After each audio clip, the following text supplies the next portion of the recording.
യുദ്ധം ആരംഭിച്ച ദിവസങ്ങൾ പിന്നിടുന്നു. ഇപ്പോഴും ആ യുദ്ധം അവസാനിക്കുന്നതിൻ്റെ സാധ്യതകളില്ല. 48 മണിക്കൂർ എന്ന സമയപരിധി അവസാനിക്കുമ്പോഴും ഇരു രാജ്യങ്ങളും അമേരിക്കയും പിന്നോട്ട് പോകുന്നില്ല. അതോടൊപ്പം തന്നെ ഇറാൻ ആകട്ടെ അമേരിക്കയുടെ ഭീഷണികൾ തള്ളിക്കളയുകയുമാണ്. പ്രിയപ്പെട്ട പ്രേക്ഷകരെ, ഇറാനെ ഇസ്രയേലും അമേരിക്കയും ചേർന്നുകൊണ്ട് ആക്രമിച്ച ആ ഘട്ടം മുതൽ ഇപ്പോഴും ഇന്ത്യയുടെ നിലപാടുമായി ബന്ധപ്പെട്ട് വ്യത്യസ്തമായ അഭിപ്രായങ്ങളാണ് ഇന്ത്യക്കകത്ത് നിന്ന് ഉയർന്നു വരുന്നത്, പ്രത്യേകിച്ച് രാഷ്ട്രീയമായി. എന്തുകൊണ്ട് ഇന്ത്യ അമേരിക്കയെയും ഇസ്രായേലിനെയും പരസ്യമായി പിന്തുണയ്ക്കുന്നില്ല, എന്തുകൊണ്ട് ഇറാനെ പിന്തുണയ്ക്കുന്നില്ല എന്ന ചോദ്യം ഉയരുന്നു. ഒരു വിഭാഗം ഇറാനെ ആണ് പിന്തുണയ്ക്കേണ്ടത് എന്ന് ആവശ്യപ്പെടുന്നു, മറുവിഭാഗം ഇസ്രായേലിനെയും അമേരിക്കയുമാണ് പിന്തുണയ്ക്കേണ്ടത് എന്നും ആവശ്യപ്പെടുന്നു. പക്ഷേ കേന്ദ്ര സർക്കാർ ആവർത്തിച്ച് പറയുന്നത് ഇന്ത്യയെ സംബന്ധിച്ചിടത്തോളം ഇന്ത്യയുടെ ജനങ്ങൾക്ക് ഒപ്പം ഊർജ്ജ ആവശ്യങ്ങൾക്ക് ആണ് മുഖ്യ പരിഗണന. അതിനപ്പുറത്ത് രാജ്യങ്ങൾ തമ്മിലുള്ള ഏറ്റുമുട്ടലുകളിൽ ഇടപെടേണ്ടതില്ല എന്ന ഒരു നിലപാടാണ് സ്വീകരിക്കുന്നത്. പ്രത്യേകിച്ച് മറ്റൊരു രാഷ്ട്രീയത്തിൻ്റെ ആഭ്യന്തര വിഷയങ്ങളിലേക്ക് ഇടപെടുക എന്നത് ഇന്ത്യയുടെ അടുത്ത കാല അല്ലെങ്കിൽ സമീപകാല ചരിത്രത്തിൽ ഒന്നും തന്നെ നമ്മൾ കണ്ടിട്ടില്ല. നമ്മുടെ അയൽ രാജ്യങ്ങളിൽ തന്നെ ഇപ്പോൾ ബംഗ്ലാദേശ് ഇന്ത്യയുമായി നല്ല ആശയവിനിമയം നടത്തിയിരുന്ന രാജ്യമാണ്. പക്ഷേ അവിടെ ഒരു തരത്തിലുള്ള അട്ടിമറിയാണ് നടന്നത്. പിന്നീട് ബംഗ്ലാദേശിൻ്റെ ഭരണാധികാരിക്ക് ഇന്ത്യയിൽ പലായനം ചെയ്ത് അഭയം പ്രാപിക്കേണ്ടതായി വന്നു. അഫ്ഗാനിസ്ഥാൻ പോലെയുള്ള ഒരു രാജ്യം ഇപ്പോൾ താലിബാനാണ് ഭരിക്കുന്നത്. അവിടെ ജനാധിപത്യ ധ്വംസനം നടക്കുമ്പോൾ പോലും ഇന്ത്യ അവിടെ ആഭ്യന്തരമായി ആ വിഷയത്തിൽ ഇടപെടാറില്ല. എന്നാൽ പാകിസ്ഥാൻ പലപ്പോഴും ഇന്ത്യയെ ആക്രമിക്കുന്ന സാഹചര്യം ഉണ്ടാകുന്നു. ഇന്ത്യയെ ആക്രമിക്കുന്ന ഏതൊരു രാജ്യത്തിൻ്റെയും ആഭ്യന്തര വിഷയങ്ങളിൽ പോലും ഇന്ത്യ ഇടപെട്ടേക്കാം. ഇന്ത്യ അത്തരത്തിൽ തിരിച്ചടിക്കുകയും ചെയ്യും. അതാണ് ഓപ്പറേഷൻ സിന്ദൂറിൽ നമ്മൾ കാണുകയും ചെയ്തത്. ഇവിടെ ഇറാൻ ഒരു ഭാഗത്ത്, ഇസ്രായേലും അതോടൊപ്പം തന്നെ അമേരിക്കയും മറുഭാഗത്ത്, ഗൾഫ് രാജ്യങ്ങൾ ഉൾപ്പെടെ വലിയ തോതിൽ ഇറാനെ എതിർക്കുന്ന സാഹചര്യവുമാണ് ഉള്ളത്. എന്നാൽ ഇന്ത്യയുടെ നയതന്ത്രം വലിയ തോതിൽ അംഗീകരിക്കപ്പെടുകയും വിജയിക്കുകയും ചെയ്യുന്നു എന്ന് വേണം നമുക്ക് മനസ്സിലാക്കാൻ. അതുകൊണ്ട് തന്നെയാണ് ഇപ്പോൾ മറ്റ് ലോകരാജ്യങ്ങൾക്കൊന്നും അനുമതി നൽകാതിരിക്കുന്ന ഹോർമോസ് കടലിടുക്കിലൂടെ ഇന്ത്യൻ കപ്പലുകൾക്ക് ഇന്ത്യയിലേക്ക് ഇന്ത്യൻ പതാക വഹിച്ചുകൊണ്ടുള്ള കപ്പലുകൾക്ക്, ചരക്ക് കപ്പലുകൾക്ക് ഇന്ത്യയിലേക്ക് LPGയും അതോടൊപ്പം തന്നെ ഇന്ധനവുമായി, ഓയിലുമായി എത്തിക്കൊണ്ട് ഇരിക്കാൻ സാധിക്കുന്നത്. അതിൽ ഏറ്റവും ഒടുവിലായി 8ാമത്തെ കപ്പൽ കൂടി ഇന്ത്യയിലേക്ക് എത്തിയിരിക്കുന്നു എന്നുള്ളതാണ്. ഗ്രീൻ സാൻവി എന്ന കപ്പൽ ആണ് ഇപ്പോൾ എത്തിയിട്ടുള്ളത്. അത് നമുക്കറിയാം, ഈ ഇറാനുമായി വർഷങ്ങളായി, പതിറ്റാണ്ടുകളായി പുലർത്തുന്ന നയതന്ത്രത്തിൻ്റെ ഫലം കൂടിയാണ്. അവിടെയാണ് നമ്മൾ രാജ്യത്ത് പല അഭിപ്രായങ്ങളുണ്ടെങ്കിലും ഇറാന് ഇന്ത്യയോട് എതിർപ്പില്ല എന്ന് മനസ്സിലാക്കുന്നത്. മാത്രവുമല്ല, അമേരിക്കയുടെ കടുത്ത സമ്മർദ്ദം ഇന്ത്യക്കുണ്ടായിരുന്നു, റഷ്യയിൽ നിന്ന് എണ്ണ വാങ്ങരുത് എന്ന്. അപ്പോഴും അധിക തീരുവത ഏർപ്പെടുത്തിയിട്ടും ഇപ്പോഴും റഷ്യയിൽ നിന്ന് അടക്കം ഇന്ത്യ എണ്ണ വാങ്ങുന്നുണ്ട്. ഇറാനിൽ നിന്നും, അതായത് അമേരിക്കയും ഇസ്രായേലും ചേർന്ന് ആക്രമിക്കുന്ന ഇറാനിൽ നിന്നടക്കം ഇന്ത്യ എണ്ണ വാങ്ങുന്നുണ്ട്. അക്കാര്യം ഇന്ത്യ തുറന്നു പറയുന്നു. 40 രാജ്യങ്ങളിൽ നിന്നാണ് ഇന്ത്യ ഇപ്പോൾ എണ്ണ എത്തിക്കുന്നത്. ഇവിടെ പ്രിയപ്പെട്ട പ്രേക്ഷകരെ സൂചിപ്പിക്കാനുള്ളത്, നമ്മൾ ഈ ദൃശ്യങ്ങളിൽ കാണുന്ന ഭാഗം, അതായത് ഈ ക്രോസ് ലൈനുകൾ കാണുന്ന ഭാഗം എന്നത് ഹോർമൂസ് കടലിടുക്കിൻ്റെ ഏറ്റവും തന്ത്രപ്രധാനമായ ഒരു മേഖലയാണ്. ഇവിടെയാണ് ഇറാന് കൃത്യമായ സാന്നിധ്യം ഉള്ളത്. ഇറാൻ്റെ സാന്നിധ്യമുള്ളതും ഇറാൻ വിലക്കിയതുമായ ഭാഗം ആണ് ഈ കാണുന്നത്. ഈ പ്രദേശത്തു കൂടിയുള്ള കപ്പലുകളുടെ യാത്ര ഇറാൻ വിലക്കിയിരിക്കുകയാണ്. ഒപ്പം ഇവിടെ കൂടി കടന്നു വരുന്ന കപ്പലുകൾക്ക് ഇൻഷുറൻസ് കമ്പനികൾ ഇപ്പോൾ ഇൻഷുറൻസ് നൽകുന്നുമില്ല. അതായത് ഗൾഫ് രാജ്യങ്ങളിൽ നിന്ന് പുറത്തേക്കുള്ള കപ്പലുകൾക്ക് കടക്കാൻ സാധിക്കുന്നില്ല. ഒപ്പം പുറത്തുനിന്ന് ഗൾഫ് രാജ്യങ്ങളിൽ നിന്ന് ചരക്കെടുക്കുന്നതിന് വേണ്ടിയുള്ള കപ്പലുകൾക്ക് ഗൾഫ് രാജ്യങ്ങളിലേക്കും പ്രവേശിക്കാൻ സാധിക്കുന്നില്ല. ഈ ഭാഗം ആണ് പൂർണ്ണമായും ഇപ്പോൾ ഇറാൻ വിലക്കിയിട്ടുള്ള പാത എന്നതാണ് എടുത്തു പറയേണ്ടത്. ഈ പാതയിലൂടെയാണ് ഇപ്പോൾ അനായാസം ഇന്ത്യൻ കപ്പലുകൾ കടന്നു വരുന്നത് എന്നതാണ് എടുത്തു പറയേണ്ടത്. ഇനിയും ഏതാണ്ട് 17 കപ്പലുകൾ ഈ പാതയിലൂടെ കടന്നു വരാൻ തയ്യാറെടുക്കുന്നു എന്ന റിപ്പോർട്ടുകളുണ്ട്. ഇന്ത്യയുടെ സൈന്യം കാവൽ നൽകിക്കൊണ്ട് ആ സൈന്യത്തിൻ്റെ സഹായത്തോടു കൂടിയാണ്, സൈനിക കപ്പലുകളുടെ അകമ്പടിയോടു കൂടിയാണ് ഇപ്പോൾ ഈ കപ്പലുകൾ ഇന്ത്യയിലേക്ക് കടന്നു വരുന്നത് എന്നതാണ് എടുത്തു പറയേണ്ടത്. അവിടെ മറ്റൊരു കാര്യം കൂടി സൂചിപ്പിക്കേണ്ടത്, അന്താരാഷ്ട്ര മാധ്യമങ്ങൾ അടക്കം റിപ്പോർട്ട് ചെയ്യുന്നതാണ്. അതായത് ഈ ഹോർമൂസ് കടലിടുക്കിൻ്റെ നിയന്ത്രണം ഈ മട്ടിൽ ഇറാൻ കൈയടക്കി വെക്കുമ്പോൾ മറ്റ് സാധ്യതകൾ ഇന്ത്യ ഉൾപ്പെടെ തേടുന്നുവോ എന്ന സംശയം ആണ് ഇപ്പോൾ പുറത്തു വരുന്നത്.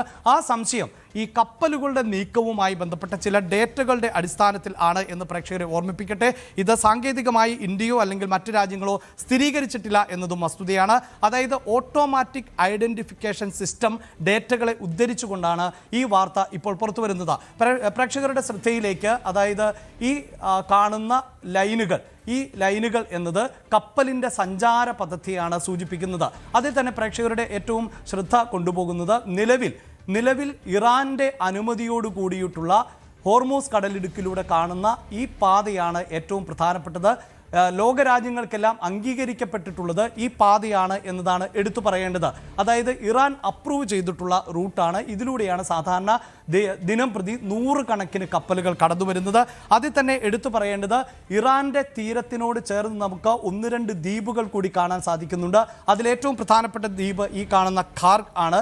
അത് ഇറാന്റെ തീരത്ത് നിന്ന് 25 കിലോമീറ്റർ അകലത്തിൽ ആണ്. ഇപ്പോൾ അമേരിക്ക ലക്ഷ്യം വെക്കുന്നത് ഈ ദ്വീപിനെയാണ്. ഇവിടെ തകർക്കും എന്നാണ് അമേരിക്ക അവകാശപ്പെട്ടുകൊണ്ടിരിക്കുന്നത്. കാരണം ഇറാന്റെ എണ്ണ വ്യാപാരവും ഇറാന്റെ കയറ്റുമതിയും ഇറക്കുമതിയും ഒക്കെ പ്രധാനമായും കേന്ദ്രീകരിക്കുന്നത് ഈ തീരത്ത് നിന്ന് 25 കിലോമീറ്റർ അകലത്തിൽ ഉള്ള ഈ ദ്വീപ് ആണ് എങ്കിൽ മറ്റൊരു പ്രധാനപ്പെട്ട ദ്വീപ് കൂടിയുണ്ട്. പ്രേക്ഷകർക്ക് ഇതൊരു ചെറിയ പൊട്ടായി മാത്രമേ കാണാൻ സാധിക്കുമെങ്കിലും ഇത് ഏതാണ്ട് 39 കിലോമീറ്റർ ഇറാന്റെ തീരത്ത് നിന്ന് 39 കിലോമീറ്റർ അകലത്തിലുള്ള ലാറക് ദ്വീപ് ആണ് ഈ ചെറിയ പൊട്ടായി കാണുന്നത്.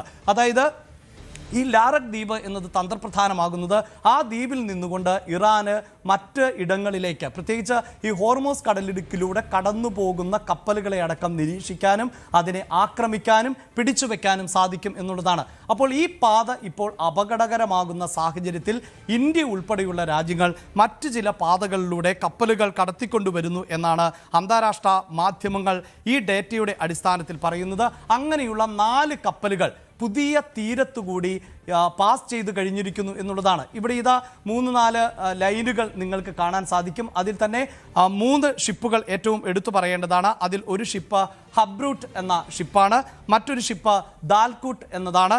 അതോടൊപ്പം തന്നെ സോഹാർ LNG എന്ന ഷിപ്പ് കൂടിയുണ്ട്. ഇതിൽ ഈ മാർഷൽ ദ്വീപുകളുടെ പതാക ഏന്തിക്കൊണ്ടുള്ള ഷിപ്പുകൾ ആണ് ഹബ്രൂട്ടും അതോടൊപ്പം തന്നെ ദാൽകൂട്ടും എങ്കിൽ പനാമയുടെ പതാക വഹിച്ചുകൊണ്ടുള്ള കപ്പൽ ആണ് ഇതിൽ പറയുന്ന ഈ സോഹാർ എന്നത്. ഇനി അടുത്ത ഷിപ്പാണ് ഏറ്റവും പ്രധാനപ്പെട്ടത്. അതായത് MSV ക്യൂബ MNV എന്ന കാർഗോ ഷിപ്പ്. ഈ ഷിപ്പ് ഇന്ത്യൻ പതാകയാണ് ഏന്തിയിട്ടുള്ളത് എന്നതാണ് ഈ ഡേറ്റ, അതായത് ഓട്ടോമാറ്റിക് ഐഡന്റിഫിക്കേഷൻ സിസ്റ്റം അനുസരിച്ച് പറയുന്നത്.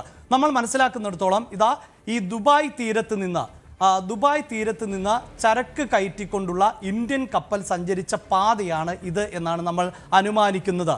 ഞാൻ ആവർത്തിച്ച് പറയുന്നു, ഇത് പൂർണ്ണമായും സ്ഥിരീകരിക്കുന്ന ഒന്നല്ല എങ്കിൽ പോലും ഇപ്പോൾ അന്താരാഷ്ട്ര മാധ്യമങ്ങൾ റിപ്പോർട്ട് ചെയ്യുന്നത് ദുബായ് തീരത്ത് നിന്ന് ഹോർമോസ് കടലിടുക്കിലേക്ക് പോകാതെ മറിച്ച് ഈ തീരത്തു കൂടി, അതായത് ഒമാന്റെ തീരത്തു കൂടിയാണ് ഇന്ത്യയുടെ ഷിപ്പ് എത്തിയിട്ടുള്ളത് എന്നതാണ് എടുത്തു പറയുന്നത്. അതേസമയം ഈ ഡേറ്റകളുടെ പരിമിതി എന്നത്, അതായത് ഈ മറ്റു പല ഷിപ്പുകളും നേരത്തെ സൂചിപ്പിച്ച ദാൽകൂട്ട് ഹബ്രൂട്ട് ഉൾപ്പെടെയുള്ള ഷിപ്പുകൾ ഏതാണ്ട് മസ്കറ്റ്, അതായത് പല ഭാഗത്ത് നിന്ന് ചരക്കുകളുമായി മസ്കറ്റ് തീരം വരെ എത്തി എന്നതാണ് അറിയാൻ സാധിക്കുന്നത്. അതിനുശേഷം കപ്പലുകളുടെ സഞ്ചാരഗതി എങ്ങോട്ട് എന്നത് ഇപ്പോൾ ഡേറ്റയിൽ അറിയാൻ സാധിക്കുന്നില്ല എന്നതാണ് എടുത്തു പറയുന്നത്. ഇതിൽ തന്നെ ഈ സൗദിയിൽ നിന്നുള്ള ക്രൂഡ് ഓയിൽ വഹിച്ചുകൊണ്ടാണ് ഈ കപ്പലുകൾ പോകുന്നത് എന്നതാണ് മനസ്സിലാക്കാൻ സാധിക്കുന്നത്. അതേസമയം ഇന്ത്യൻ കപ്പലാകട്ടെ അത്രയും എത്തിയിട്ടില്ല എന്നുകൂടിയാണ് നമുക്ക് മനസ്സിലാക്കാൻ സാധിക്കുന്നത്. ഈ കപ്പൽ ഏതാണ്ട് ഈ ഫുജൈറ തീരത്തേക്ക് എത്തുന്നു എന്നതിനപ്പുറത്ത് ഈ ദുബായിൽ നിന്ന് പുറപ്പെട്ട കപ്പലിൻ്റെ ഇപ്പോഴത്തെ പൊസിഷൻ എവിടെ എന്നത് സംബന്ധിച്ച് വ്യക്തതയില്ല എന്നാണ് ഇപ്പോൾ ഈ അന്താരാഷ്ട്ര ഡേറ്റകൾ ഉൾപ്പെടെ പറയുന്നത്. മാർച്ച് 31 ആരംഭിച്ച കപ്പൽ ആണ് ഉള്ളത്. അത് ഒമാനിലെ ദിബ്ബ തുറമുഖം, ഈ സൂചിപ്പിക്കുന്ന പോയിന്റ് ഒമാനിലെ ദിബ്ബ തുറമുഖം എന്നതാണ്. അവിടം കൊണ്ട് ഈ യാത്ര അവസാനിപ്പിച്ചു എന്നുള്ളതാണ്. അതല്ലെങ്കിൽ ആ യാത്ര ഇപ്പോഴും തുടരുന്നുണ്ടാകും, പക്ഷേ മറ്റുള്ളവർക്ക് ആ ഡേറ്റ ലഭ്യമാകുന്നില്ല എന്നതാണ് എടുത്തു സൂചിപ്പിക്കേണ്ടത്. ഇതിനെ ഒരു പുതിയ കപ്പൽ പാതയായി ഉൾക്കൊള്ളുന്നോ എന്നതാണ് അന്താരാഷ്ട്ര മാധ്യമങ്ങൾ ഇപ്പോൾ ചർച്ച ചെയ്യുന്നത്. അതിന് ഇന്ത്യ ഉൾപ്പെടെയുള്ള രാജ്യങ്ങളാണോ നേതൃത്വം നൽകുന്നത് എന്ന സംശയമുണ്ട്. സ്വാഭാവികമായും പ്രേക്ഷകർക്ക് തോന്നാം, എന്തിനാണ് ഈ ഇറാന്റെ ആക്രമണം നേരിടുന്ന സമയത്ത് ഈ ഹോർമോസ് കടലിടുക്കിലൂടെ പോരുന്നത്, ഇവിടെ മറ്റു പാതകൾ ഉണ്ടല്ലോ എന്ന്. അവിടെ പ്രേക്ഷകരോട് സൂചിപ്പിക്കാനുള്ളത് കപ്പൽ പാത എന്നത് വളരെ പ്രധാനപ്പെട്ടതാണ്. അതായത് ഹോർമോസ് മാത്രമല്ല, ലോകത്ത് തന്നെ പനാമ കടലിടുക്ക് പോലെ വലിയ തോതിൽ ചരക്ക് ഗതാഗതം നടക്കുന്ന കപ്പൽ പാതകളുണ്ട്. ഈ കപ്പൽ പാതകളുടെ പ്രത്യേകത എന്നത് ആ കപ്പൽ പാതകൾ ഏറ്റവും സുരക്ഷിതമായ പാതയാണ് എന്നതാണ്. അതായത് കടലിലും കാലാവസ്ഥാ വ്യതിയാനത്തിൻ്റെ ഭാഗമായി പലതരത്തിലുള്ള പ്രതിസന്ധികളുണ്ടാവും ഈ കപ്പലുകൾക്ക്. പക്ഷേ കപ്പലുകൾക്ക് ഏറ്റവും സുരക്ഷിതമായി പ്രതികൂല കാലാവസ്ഥയെ തള്ളിക്കൊണ്ട് അതിനെ മറികടന്നുകൊണ്ട് യാത്ര ചെയ്യാൻ പറ്റുന്ന ഇടം ആണ് കപ്പൽ പാതകൾ. മറ്റൊന്ന്, ഈ കപ്പൽ പാതയിലൂടെ കടന്നു പോകുന്ന കപ്പലുകൾക്ക് സുരക്ഷ വളരെ വേഗത്തിൽ ലഭിക്കും. നമുക്കറിയാം കടൽ കൊള്ളക്കാർ എന്നത് നമുക്കറിയാം, ഈ കപ്പലുകൾ തട്ടിയെടുക്കുക, ആളുകളെ കൊല്ലുക, ഒപ്പം ഈ ചരക്ക് മോഷ്ടിക്കുക, അത്തരം മോഷണത്തിൽ നിന്ന് രക്ഷപ്പെടാൻ പറ്റുന്ന പാതകൾ ഒക്കെയാണ്. അപ്പോൾ പുതിയ ഒരു പാതയിലൂടെ കടന്നു വരുമ്പോൾ ഈ പറയുന്ന എല്ലാ റിസ്കുകളും ഉണ്ട് എന്നതാണ് എടുത്തു പറയേണ്ടത്.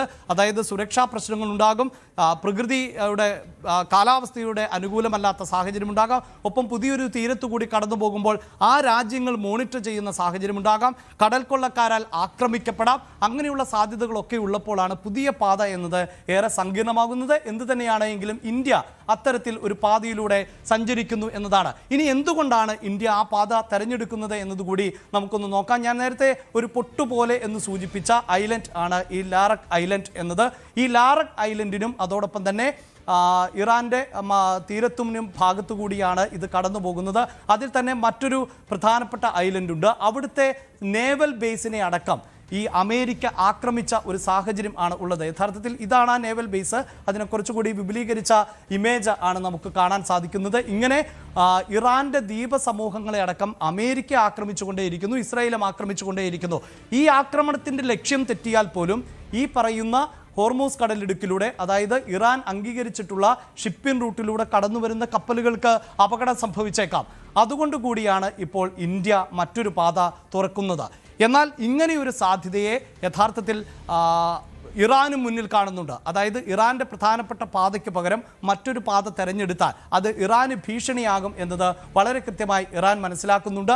അതുകൊണ്ട് തന്നെ ഇറാൻ ഇതിനെ സൂക്ഷ്മമായി നിരീക്ഷിക്കുന്നു എന്നാണ് മനസ്സിലാക്കേണ്ടത്. ഒപ്പം മറ്റ് ചില ഡേറ്റകൾ കൂടി പ്രേക്ഷകരുമായി പങ്കുവെക്കുന്നത്, നേരത്തെ സൂചിപ്പിച്ച കടലിടുക്ക്, അതായത് ഹോർമൂസ് കടലിടുക്ക് ഇപ്പോൾ ഈ കാണുന്ന ഗ്രാഫിൻ്റെ ഈ ഭാഗം ആണ് എന്നതാണ് എടുത്തു പറയേണ്ടത്. ഇതാണ് ഇറാൻ്റെ ഹോർമൂസ് കടലിടുക്കിലൂടെ ആണ് ഇപ്പോൾ സഞ്ചാരം സാധ്യമാകുന്നത്. എന്നാൽ നേരത്തെ തന്നെ ഇറാനും ഇറാഖും തമ്മിലുള്ള യുദ്ധം ഒരു പക്ഷേ ഓർമ്മയുണ്ടാകും മലയാളികളെ സംബന്ധിച്ചിടത്തോളം. അതുകൊണ്ട് തന്നെ ആ യുദ്ധകാലത്ത് തന്നെ ഈ പാത അത്ര സുരക്ഷിതമല്ല, അതായത് ഹോർമൂസ് കടലിടുക്ക് അത്ര സുരക്ഷിതം അല്ല എന്ന് സൗദി അറേബ്യ മനസ്സിലാക്കിയിരുന്നു.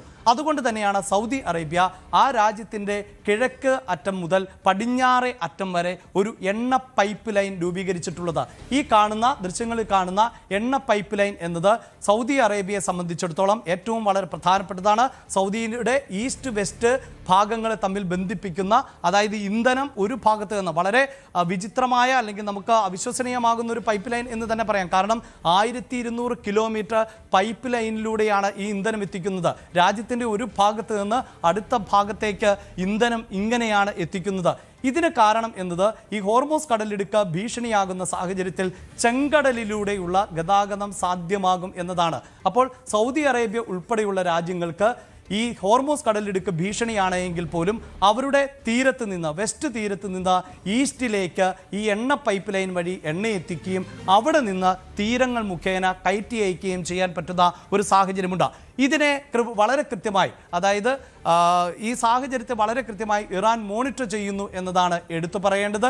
ഇറാനെ സംബന്ധിച്ചിടത്തോളം ഈ പാതയിലൂടെ ഹോർമൂസ് കടലിടുക്കിലൂടെ തന്നെയാണ് ഈ ഗതാഗതം നടത്തേണ്ടത്. അപ്പോൾ മാത്രമാണ് ലോകരാജ്യങ്ങൾക്ക് മേൽ സമ്മർദ്ദം ചെലുത്താൻ സാധിക്കുകയുള്ളൂ. ഇനി പ്രേക്ഷകർ മനസ്സിലാക്കേണ്ടത് ഈ ചെങ്കടലും അതോടൊപ്പം തന്നെ ഹോർമൂസ് കടലിടുക്കും എങ്ങനെയാണ് കണക്റ്റഡ് ആയിട്ടുള്ളത്. അപ്പോൾ ഈ ചെങ്കടലിലൂടെ ഉള്ള പാത കൂടി അല്ലെങ്കിൽ സഞ്ചാരത്തെ കൂടി തടയുവാനുള്ള നീക്കം ആണ് ഇപ്പോൾ ഇറാന്റെ ഭാഗത്ത് നിന്ന് നടക്കുന്നത്.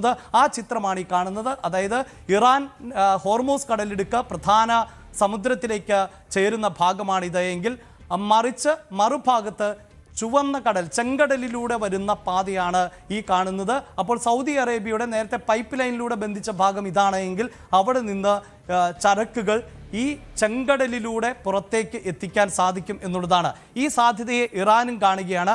അവിടെ പ്രിയപ്പെട്ട പ്രേക്ഷകർ ശ്രദ്ധിക്കേണ്ടത് ഇതാ ഈ ഹോർമൂസ് കടലിടുക്കിൻ്റെ ഭാഗങ്ങൾ ഇപ്പോൾ ഇറാൻ അടച്ചു വച്ചിരിക്കുന്നു. അതുകൊണ്ട് തന്നെ ഇതിലെ സാധ്യമാകുന്നില്ല. അപ്പോൾ ഷിപ്പുകൾ ഒരു പക്ഷേ ഈ മാർഗം, അതായത് അടുത്ത ചെങ്കടൽ എന്ന മാർഗത്തെ തിരയുവാനുള്ള സാധ്യതയുണ്ട്. അവിടെയാണ് ഇറാൻ വീണ്ടും ഈ ഭീകരത സൃഷ്ടിക്കുന്നത്. അതല്ല എങ്കിൽ ഈ ഭാഗത്തെ തടയാൻ ശ്രമിക്കുന്നത്. അതെങ്ങനെയാണ് എന്നുള്ളതാണ്. ഇറാനോട് ഐക്യദാർഢ്യം പുലർത്തുന്ന മറ്റൊരു വിഭാഗമുണ്ട് യമനിൽ. അതാണ് ഹൂതി വിമതർ എന്നത്. നമ്മൾ വാർത്തകളിൽ ഇതിനോടകം തന്നെ പറഞ്ഞിട്ടുള്ളതാണ്. ഈ ഹൂതി വിമതർ ഇറാനെ പിന്തുണയ്ക്കുന്നു എന്നതുകൊണ്ട് തന്നെ ചെങ്കടലിലൂടെയുള്ള യാത്രകളെ ഹൂതി വിമതർ ആക്രമിക്കുവാനുള്ള സാധ്യത കാണുന്നുണ്ട്. അതുകൊണ്ട് തന്നെ സൗദി അറേബ്യയ്ക്ക് അത്ര എളുപ്പത്തിൽ ചരക്ക് നീക്കം ഈ ചുവന്ന കടലിലൂടെ അല്ലെങ്കിൽ ചെങ്കടലിലൂടെ സാധ്യമാകുമോ എന്നുള്ളതാണ്. അങ്ങനെ ഒരു ഭീഷണി നിലനിൽക്കുകയാണ്. അതുകൊണ്ടാണ് ഇന്ത്യ ഇപ്പോൾ ഈ ചെങ്കടലിലൂടെ അടക്കമുള്ള വ്യാപാരത്തിനും കൃത്യമായി സുരക്ഷാ സംവിധാനങ്ങൾ ഉണ്ടാകേണ്ടതുണ്ട് എന്ന് വിലയിരുത്തുന്നത്.